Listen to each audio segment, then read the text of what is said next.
around here, they tell you when you're inside, they're like eight out of 10 of you all coming back, like every single one of you, and that's like demoralizing. And for me, it was like, no, I'm not coming back. Right. And so, where'd you get this discipline from? Like, where? Take us back a little bit. Like, what?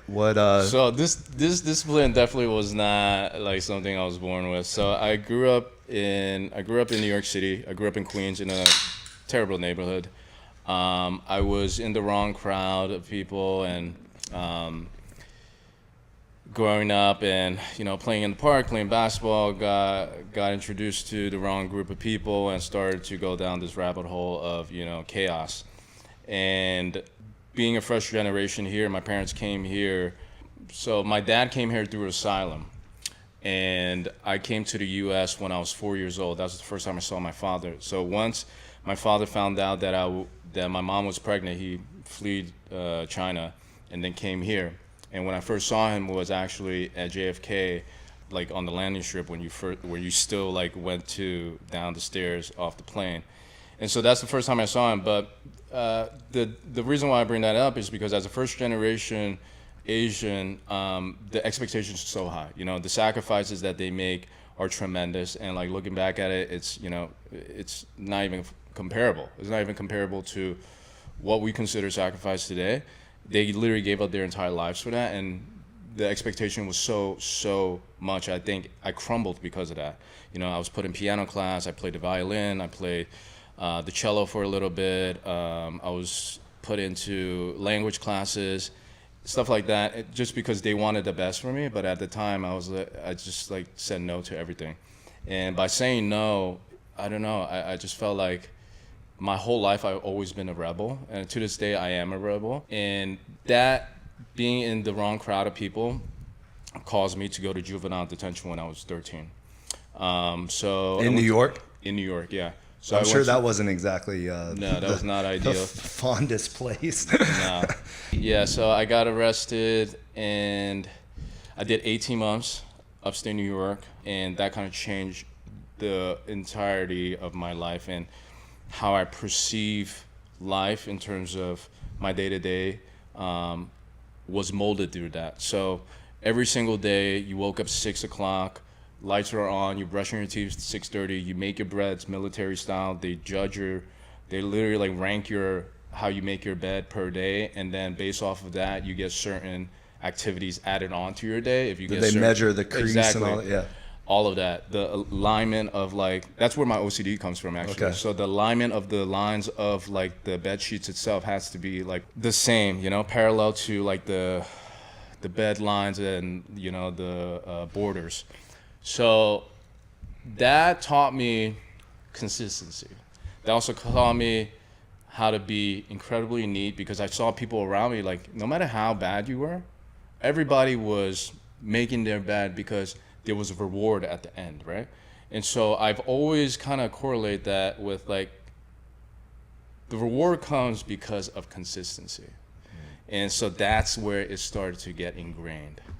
So yeah, that, and then just like, that was a small part of it. But the true discipline came when I realized that the people there was 250 of us, right? And there's literally 2 Asian kids on the property. And for us, like, I got picked on, of course, but basically it made me realize that this is not the life that I'm gonna live.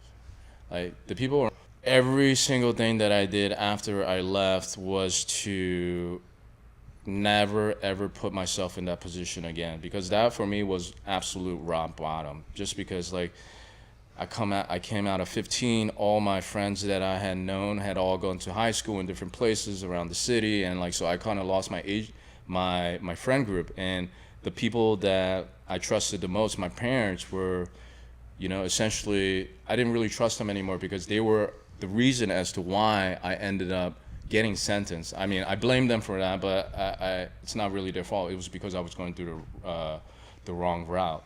But I also thank them now, looking back, that had happened, because it broke my trust for a very, very long time, and I had nobody to go to. And the only one place that I can go to, and this goes back to the gym, is that the one place that I seek solitude was the gym. Every single day that I came here. And I don't know, it's been really interesting to see, like, the harder that I worked at the gym, the more I became mentally strong. The more I became mentally strong, the more successful I became outside of my life, in my life, Right. rather. And all of that came together, and once I started to realize that, even like whatever, like, not even that, but like through heartbreak, like breaking up with a girlfriend, stuff like that, it was always this place that I can come to and physically exert myself and find peace.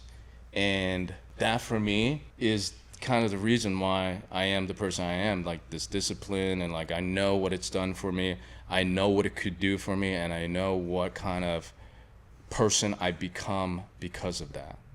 And so that's why you see me 6 days out of the week. Here's the truth. Most people are walking around chronically dehydrated, and the water they're drinking to fix it is actually working against them. It's stripped of minerals, or it's loaded with contaminants and microplastics, and it's all coming from these plastic bottles. So you're drinking more, but you're getting less. So my team and I, we fixed that. We created No Days Off Premium Water. We take it through an 8-step reverse osmosis process. It comes out contaminant-free, PFAS-free, microplastic-free. Then we put back what your body actually needs: calcium, magnesium, and potassium. The electrolytes you sweat out, and the minerals that run over 300 reactions in your body. We balance it to an 8.1 alkaline pH for hydration that works at the cellular level. And we can it in aluminum, never plastic. So nothing leaches out into your water, and nothing sits in the landfill. That's the hack. Hydration done the right way. Not more water, better water. But I'll be straight with you. Water is only half of it. The other half is showing up and doing the work. No days off. That's the whole reason this brand exists. So here's what I want to do for you. If you're local to, or even just visiting, Nashville or Miami, I want to give you a free workout at Legacy. On us. No catch. You come in, you train with our team, you feel what No Days Off is all about. So if you're serious about your health and you're anywhere near Nashville or South Florida, come see us. Book a free session at legacyfit.com. Walk into Legacy and tell us the big dog sent you. We'll take care of the rest.